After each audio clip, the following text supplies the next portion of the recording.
Hey everyone, my name is Jin and today we'll be doing a quick tutorial on how to use MistTrack. First, we'll select the asset we are tracing today. As you can see, there's a variety of tokens for us to investigate. Then, we'll enter the address we are searching. This address we're investigating today belongs to the Ronin exploiter. Starting from the top left, we can see that this is an EOA address.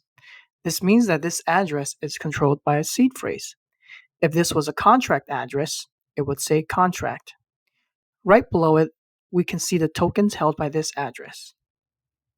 To the right, you can view details about their holdings such as NFTs or other crypto by clicking on the links under Portfolio and individual transactions by clicking on the links under Explore.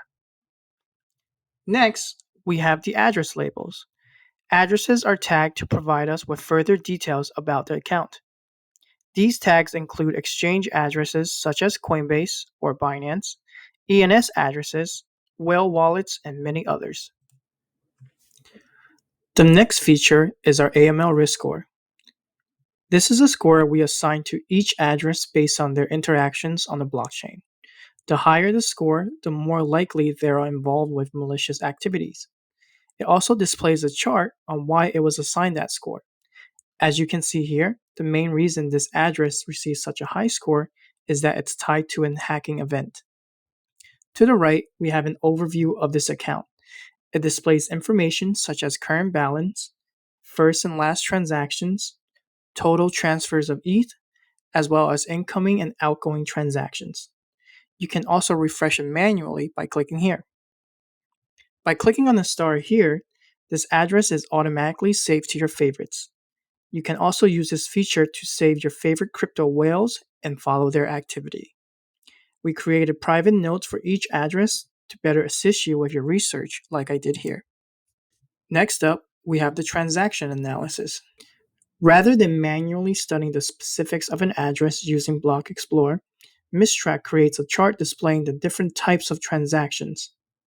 As you can see here, most of the incoming transactions were transfers, with around 13% from exchanges and less than 1% from a bridge, while all the outgoing transactions were all transfers. Right below, we have the time analysis. Time analysis creates a chart of active time frames, providing us with possible insight into the user's time zone. Although these times are listed in UTC, you can also change them here. Finally, we have the transaction flowchart. It creates a visual display of all transactions this address has interacted with. We have separated based on the incoming transactions on the left and the outgoing transactions on the right. This chart can also be filtered based on the date, the incoming and outgoing transactions, the type of address, the number of interactions with this address, as well as the number of ETH sent. Unfortunately, we won't be able to expand on these addresses here, but we can expand them once we start a new investigation. To do that, we can click on New Investigation here, enter a case name, and click Submit. Now that we started an investigation, I like to filter out the incoming transactions to see where the funds are sent. So I can come here, click on Only Outgoing. This also makes this chart easier to follow. I can also click on an address, expand it to see where the funds are sent.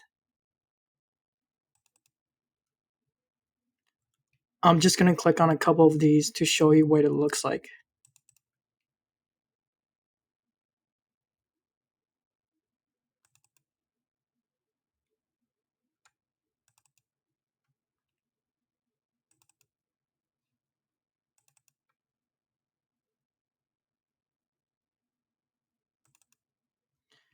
As you can see, most of the funds were sent to Tornado Cash. I'm going to try to expand on Tornado Cash, but it's not going to work. This is because it's an entity address. The funds within these addresses are usually mixed like a centralized exchange, making it extremely difficult to track. So this chart right now still looks kind of messy. I can also filter it even further by clicking on Entity Address Only. We can also view the details of transactions by clicking on the number here. This will display all the transactions, and there's even an option to download them here. Now let's say I want to receive updates on an address.